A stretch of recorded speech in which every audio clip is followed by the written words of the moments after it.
ओम श्री गुरुभ्यो नमः।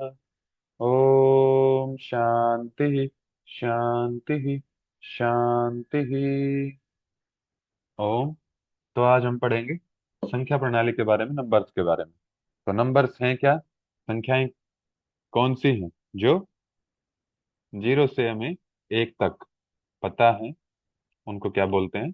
संख्याएं, नंबर। यानी कि जीरो, एक, दो, तीन, चार, पाँच, छ, सात, आठ और नौ, ये क्या है? नंबर्स हैं, संख्याएं हैं। इन्हीं से फिर सारी संख्याएं बनी है आगे। ठीक है। पहला है इसमें नेचुरल नंबर, प्राकृतिक संख्या। ठीक है, जिसको एन से डिनोट करते हैं। और नेचुरल नंबर कौन से होंगे? इन्हीं को हम काउंटिंग नंबर भी बोलते हैं। काउंटिंग नंबर यानी कि जो गिनने योग्य संख्याएं हैं, जिनसे हम गिनती स्टार्ट करते हैं। अब जैसे 10 लोग बैठे हैं, तो हम जीरो से गिनती स्टार्ट नहीं करते हैं, हम एक से करते हैं कि ये फर्स्ट नंबर पे, ये सेकंड पे, ये थर्ड पे। ठीक है। तो यानी कि जो एक से स्टार्ट हो, एक से लेके और फिर पॉजिटिव इनफाइनाइट तक। ठीक है। तो वो सारे क्या आ जाएंगे? Natural number. इसमें ना अगर एक्स को अगर एक नेचुरल नंबर बोलें, तो जो पी बाई क्यू की फॉर्म में होंगे वो भी नहीं होंगे। और जिसके सामने जैसे -3, तो माइनस साइन वो भी नहीं होगा और जीरो भी नहीं होगा। तो ये कोई भी नेचुरल नंबर नहीं होगा, एक से लेके पॉजिटिव इनफाइनाइट। ठीक है। फिर इसके बाद है होल नंबर, पूर्ण संख्या। पूर्ण संख्या जब इसमें प्राकृतिक संख्या में हम जीरो ऐड कर देंगे, यानी कि जीरो प्लस में नेचुरल नंबर, कि प्राकृतिक संख्या में अगर जीरो और जोड़ दें हम, तो क्या बन जाएगा? Whole number. अब मान लिया इसको डिनोट करते हैं हम डब्ल्यू से, तो डब्ल्यू क्या हो जाएगा?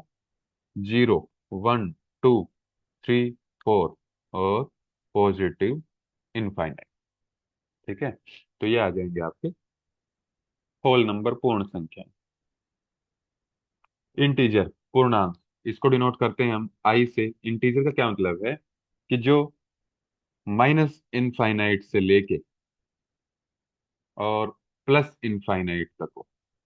ठीक है, इसके बीच में जितने भी संख्याएं आएंगी वो सारी क्या आ जाएंगी? इंटीजर। कि जैसे मान लिया -2, -1, जीरो, और यहाँ आ जाएगा आपका 1, 2, 3, 4। तो माइनस इनफाइनाइट से लेकर प्लस इनफाइनाइट तक जितनी भी संख्याएं आएंगी वो सारी पूर्णांक होंगी, इंटीजर होंगी। ठीक है।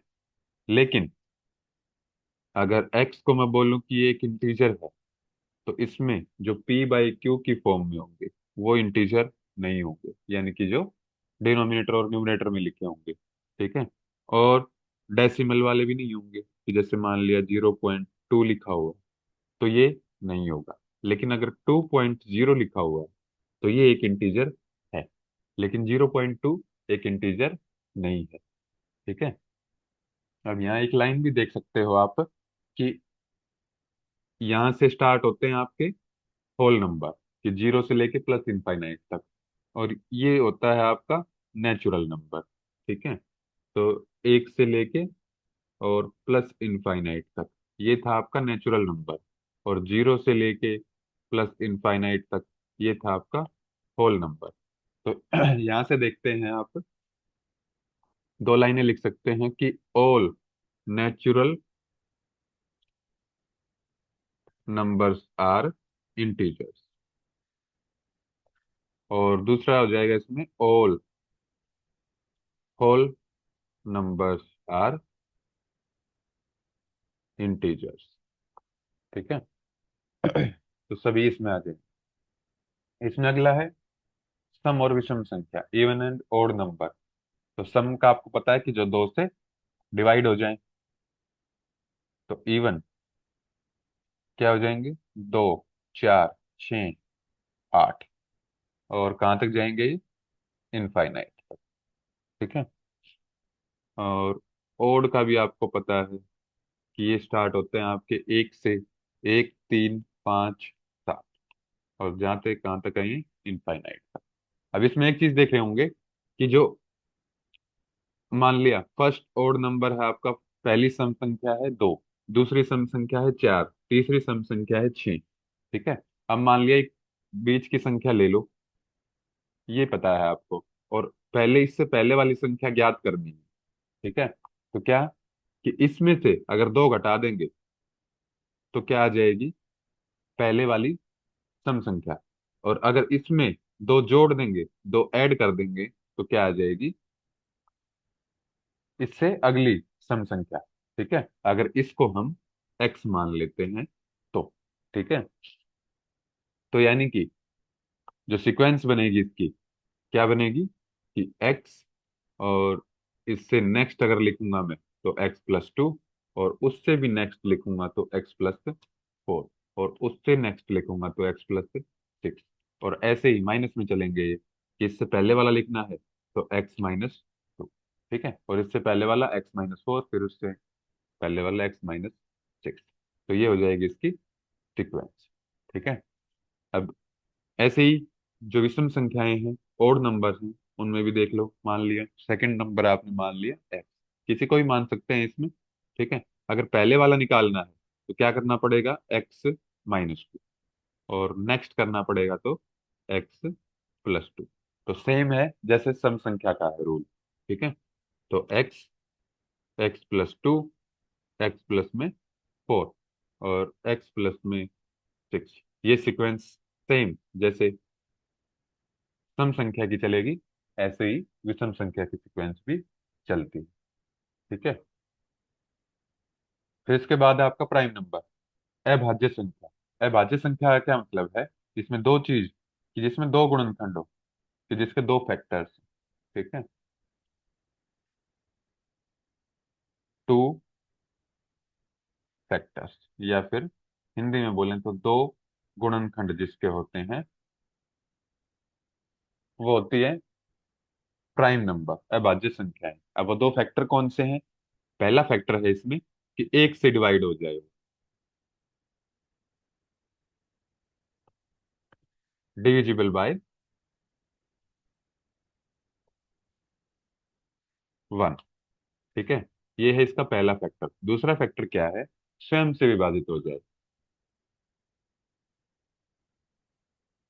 जिसमें केवल ये दो फैक्टर हो, या तो वो एक से डिवाइड हो, या फिर वो स्वयं से विभाजित हो। ठीक है। तो उसको बोलेंगे अभाज्य संख्या, यानी कि और किसी से वो डिवाइड ना हो। ठीक है। तो स्टार्ट कहाँ से होगा ये, दो से। तो दो, दो के बाद आएगा आपका तीन, तीन के बाद पाँच, पाँच के बाद 7, 11, 13, 17, 19, 23, 29, 31, 37, 41, 43, और 47, ये 50 तक होते हैं आपके। ठीक है। तो अब इसमें दो चीजें आपको याद रखने की है। एक तो इसमें देखे होंगे पूरी सीक्वेंस में अकेला दो ऐसा है जो इवन है और प्राइम नंबर, यानी कि अकेली दो क्या है, ओनली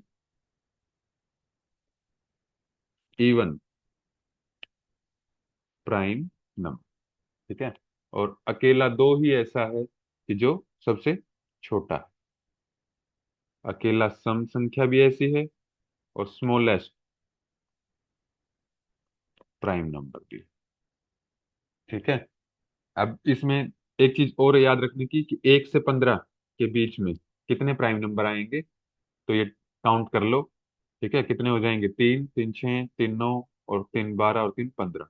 तो 1 से 50 के बीच में, 1 से 50 के बीच में कितने आ जाएंगे, 15। और 1 से 100 में अगर पूछ ले तो कितने आएंगे, 25। और अगर 1 से 500 का पूछे तो 95। और अगर 1 से 1000 के बीच में पूछ ले तो 160। ठीक है। फिर इससे नेक्स्ट आता है कंपोजिट नंबर, यानी कि भाज्य संख्या। भाज्य संख्याएं कौन सी होंगी, जिनके दो से ज्यादा गुणनखंड हो, having more than two factors. ठीक है। तो दो फैक्टर यानी कि एक से भी विभाजित हो, स्वयं से भी हो और किसी तीसरी संख्या से भी हो जाएं, तो उनको बोलेंगे कंपोजिट नंबर या फिर भाज्य संख्या। ठीक है। जो प्राइम नंबर बच गए उनके बीच के आ जाएंगे सारे। तो क्या होगा, दो तीन आ गया था उसमें, चार, छ, आठ, नौ, 10, 12, 14, 15, 16। ठीक है, एंड सो ऑन। तो इसके आगे के देख लेंगे। ठीक है। अब इसमें एक चीज ध्यान देने की है आपकी, कि जो एक है वो ना तो प्राइम है और ना कंपोजिट है, कि नाइदर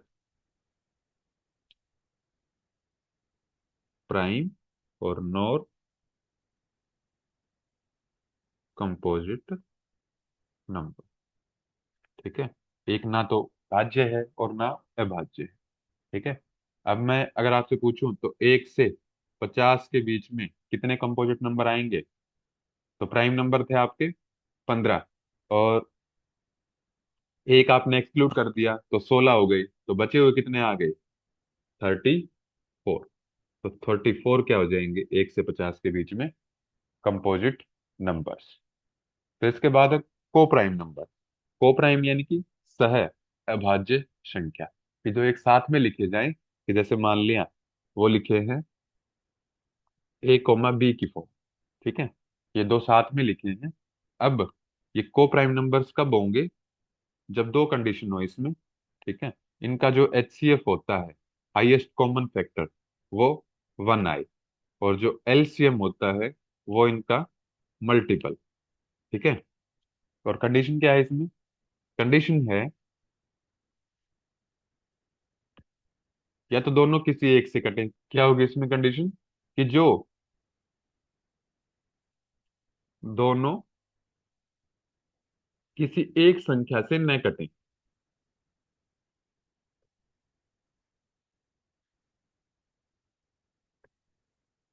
ठीक है। मान लिया, एक एग्जांपल दे दिया आपको, दे दिया 6 और 8। ये क्या है? दो से कट रहे हैं दोनों, तो ये को प्राइम नंबर्स नहीं है। ठीक है। अब दे दिया 6, 7, ये एक संख्या से नहीं कटते, तो ये क्या हो जाएंगे? को प्राइम नंबर। ठीक है। तो इसमें एक और चीज आती है, consecutive number.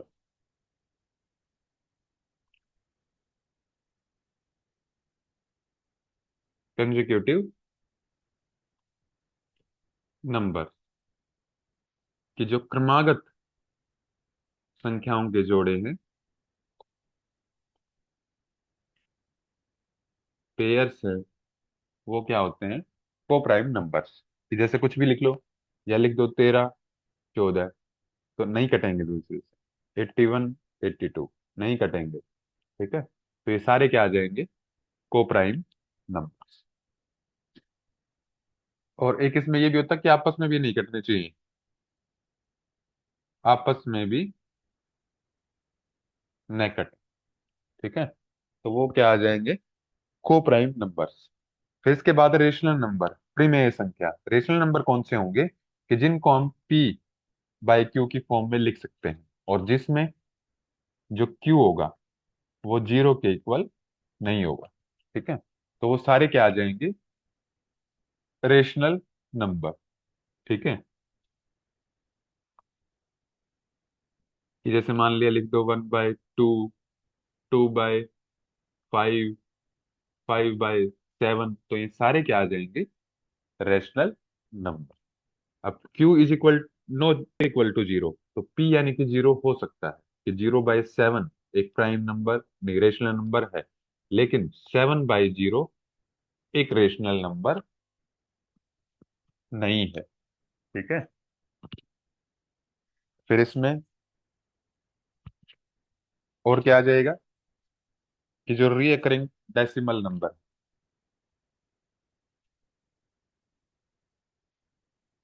Recurring decimal number. Recurring decimal number का क्या मतलब है? आवृत्ति दशमलव संख्या। कि जैसे मान लिया जीरो के बाद पाँच पाँच पाँच पाँच, ये रिपीट होते जा रहा है। तो ये क्या है, आवृत्ति, कि जिसमें जो डिजिट है दशमलव के बाद वो रिपीट होगा, रीअकरिंग। ठीक है। तो इसको हटाने के लिए हम क्या लिख सकते हैं कई बार, कि जीरो और फाइव लिख के ऊपर बार। यानी कि अगर मान लिया होता आपका two three two three two three, two three बार बार रिपीट होता, तो इसमें क्या लिख देते, 0.2323 के ऊपर बार। तो ये क्या है, सारे रिकरिंग डेसिमल नंबर भी रेशनल नंबर है। ठीक है। कैसे कैसे है, ये कैसे लिख सकते हैं इसको, अगर 0.5 के ऊपर बार लगा है तो जितनों के ऊपर बार हो उसके नाम का नीचे नो, 5/9। अब 23 है, दो के ऊपर है तो 99। ठीक है। तो इस फॉर्म में इसको लिख सकते हैं, इसलिए ये क्या है, रेशनल नंबर। ठीक है। अब यहां से आपको क्या क्या पता लगा, कि एक तो ऑल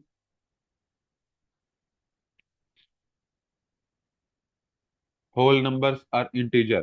ठीक है, ये आपको पहले पता लग गया था। अब इसमें क्या पता लगा, कि all integers are rational number. ठीक है। यानी कि अगर मान लो इसके सामने लगा होता माइनस, तो ये रेशनल नंबर है, कि जैसे लिख दें हम -2/5, ये रेशनल नंबर है।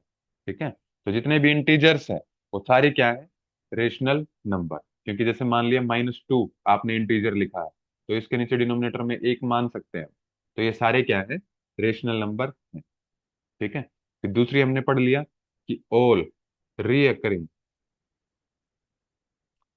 Decimal numbers are rational number. ठीक है, दूसरी कंडीशन ये होगी। तीसरी क्या होगी, जितनी फ्रैक्शन होंगी वो सारी रेशनल नंबर होंगी। फ्रैक्शन यानी कि फ्रैक्शन भी क्या है, जिसको p/q की फॉर्म में लिख सकते हैं।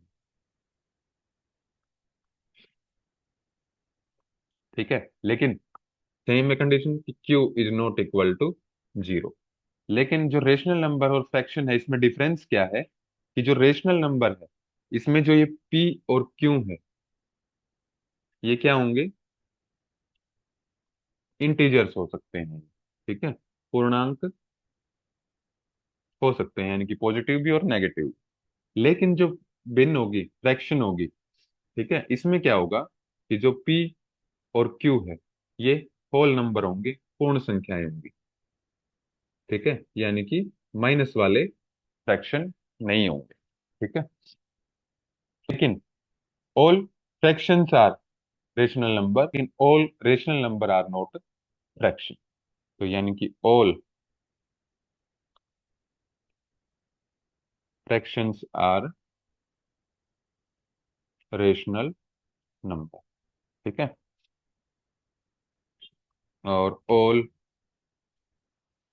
Decimal number are rational number. तो ये आ जाएगा आपका रेशनल नंबर। फिर इसके बाद है इरेशनल नंबर। इरेशनल यानी कि अपरिमेय संख्या, कि जिसको हम p/q की फॉर्म में नहीं लिख सकते।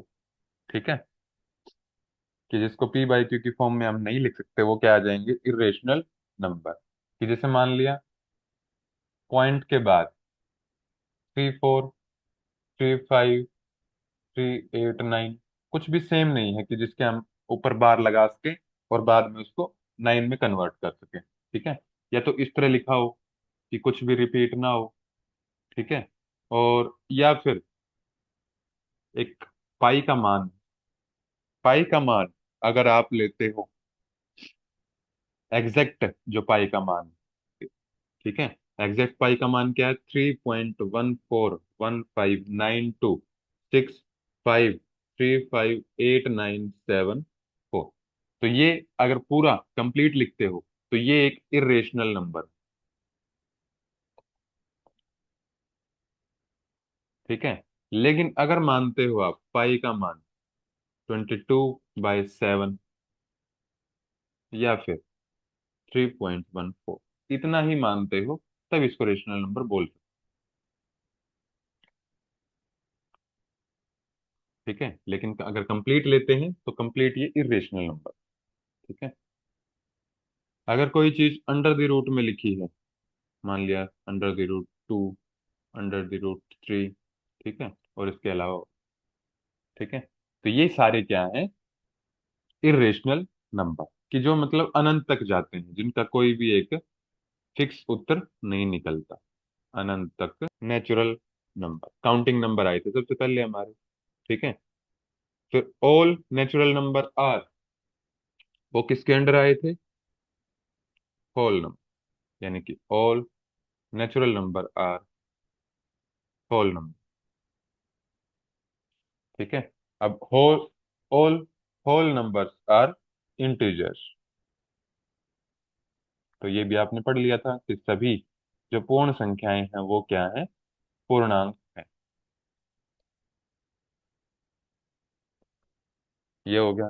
अब ऑल इंटीजर्स आर, ये क्या पढ़ा है, रेशनल नंबर, परिमेय संख्या है सभी पूर्णांक,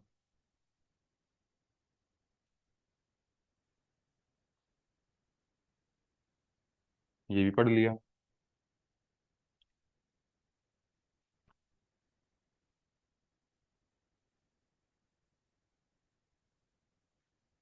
ठीक है। और इसके अलावा कि जो ना नेचुरल नंबर है, ना होल नंबर है, ना इंटीजर है, ना रेशनल है, तो उसके अलावा क्या आया था हमारे पास, इरेशनल नंबर। ये इनसे अलग है, बिल्कुल किसी के साथ भी कोई कॉमन लिंक नहीं है। और अगर इन सबको ऐड कर दें, या फिर सबको एक छत के नीचे ले आए हम, तो ये क्या है, ये सारे हैं आपके रियल नंबर, ठीक है, वास्तविक संख्याएं हैं, रियल नंबर, ठीक है। तो ये आपका नंबर सिस्टम कंप्लीट होता है, ठीक है। कुछ भी डाउट होता है तो कमेंट में जरूर लिखेंगे। ओम श्री गुरुभ्यो नमः। ओम शांति शांति शांति।